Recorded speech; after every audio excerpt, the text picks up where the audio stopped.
মঙ্গলবার ময়নাগুড়ি থানার হেল্প ডেস্কের পাশে থাকা খরগোশ ও পাখি রাখার জায়গা থেকে উদ্ধার হলো একটি পূর্ণবয়স্ক র্যাট স্নেক। এই সাপের উপস্থিতি এই অঞ্চলে যথেষ্ট বেশি। অনেক সময় ঘরবাড়িতেও প্রবেশ করে ইঁদুর ধরবার জন্য, আবার বাড়ির সিলিং কিংবা গাছেও উঠতে দেখা যায়। তবে এদিন ওই জায়গায় সাপটিকে স্থানীয় কেউ দেখতে পান। তার কাছ থেকে খবর জানার পর ঘটনাস্থল অর্থাৎ ওই খরগোশ ও পাখি রাখার জায়গায় চলে আসেন তারা।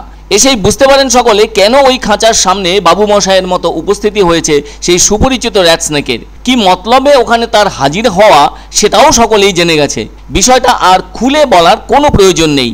এদিকে ওই সাপটি খাঁচার পাশের একটি গর্তে প্রবেশ করতেই ছুটোছুটি করতে থাকে খরগোশগুলো। এরপর খবর পাঠানো হয় ময়নাগুড়ি রোড পরিবেশ প্রেমী সংগঠনের কাছে। ওই সংগঠনের সদস্যরা খবর পেয়ে ওখানে ছুটে আসেন। যেহেতু ওখানকার একটি গর্তে ঢুকে পড়েছে সাপটি, সেজন্য ওটিকে বের করতে যথেষ্ট সময় লেগে যায়। প্রায় আধ ঘন্টা সময় ব্যয় করতে হয় সংগঠনের সদস্যদের।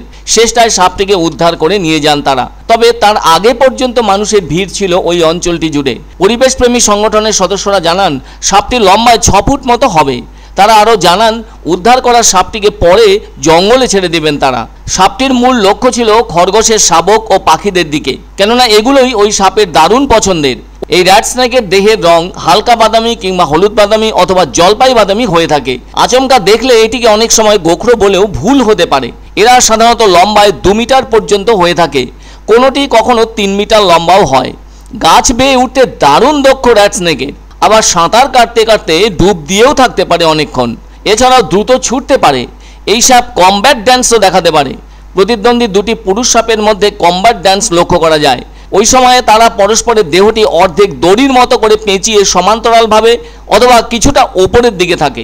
স্ত্রী র্যাট স্নেক প্রায় 1 ডজন আঠালো ডিম পারে, আর 2 মাসের মধ্যে ওই ডিম ফুটে বাচ্চা বের হয়। তবে ওই 2 মাস ধরে স্ত্রী সাপটি ওই ডিমগুলির চারপাশে কুণ্ডুলি পাকিয়ে অবস্থান করে। এই র্যাট স্নেকের একটি প্রজাতি যা সাধারণত লাল বাঁশ সাপ বা খাই বাঁশ নামেও পরিচিত। দক্ষিণ পূর্ব এশিয়ার মধ্য থেকে উচ্চতর বনভূমি আচ্ছাদিত পাহাড় ও উপপ্রজাতির ভিত্তিতে চিরহরিৎ ত্রিস্তরীয় বনাঞ্চল থেকে শুকনো মৌসুমি বনে এই ধরনের সাপের দেখা মেলে। এ ধরনের সাপদের শীতল এবং খুব আর্দ্র পরিবেশ সবচেয়ে উপযুক্ত।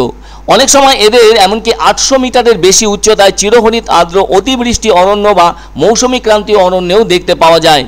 তবে বেশিরভাগ সময় এরা পাতার আবর্জনায়, মশ কার্পেটের নিচে বা পাথর এবং কাঠের নিচে লুকিয়ে কাটায়। এই সাপকে কোথাও আবার দরাজ বা ধরাজ নামেও উল্লেখ করা হয়ে থাকে। এই সাপ কিন্তু ফসলের পক্ষেও যথেষ্ট উপকারী। এই ধরনের সাপ একরকম নিরীহ প্রজাতির প্রাণী। তবে বর্তমান সময়ে এ ধরনের সাপের সংখ্যা কমে আসছে। তার কারণ হলো আবাসস্থল ধ্বংস এবং সেই সাথে প্রজনন সমস্যা। এটির বাংলা নাম দাঁড়াস সাপ। কৃষি জমিতে থাকতে পছন্দ করে দাঁড়াস, আর যে জমিতে থাকে তার আশেপাশে প্রায় 3 একর এলাকা জুড়ে বিচরণ করে থাকে দাঁড়াস সাপ। সেজন্য ওই সাপকে কৃষকের বন্ধুও বলা হয়ে থাকে। দাঁড়াস আমাদের আশেপাশেই বিচরণ করে বেড়ালেও তার মাধ্যমে কোনো ক্ষতির ঘটনা ঘটেনি। তাই যেখানেই যেমন অঞ্চলেই সাপটি থাকুক না কেন, তা থেকে কোনো ক্ষতির সম্ভাবনা নেই বলে মনে করছেন সর্ববিশেষজ্ঞরা।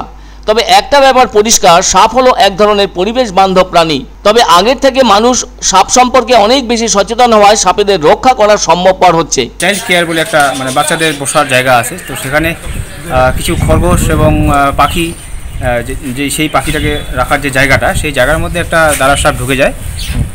হয়তো পাখির বাচ্চা খাওয়ার জন্যই দাঁড়াস সাপটা আসে। তো তারপরে সেটা একটা গর্তের মধ্যে ঢুকে যায়। সেখান থেকে আমরা একটা রেস্কিউ করলাম।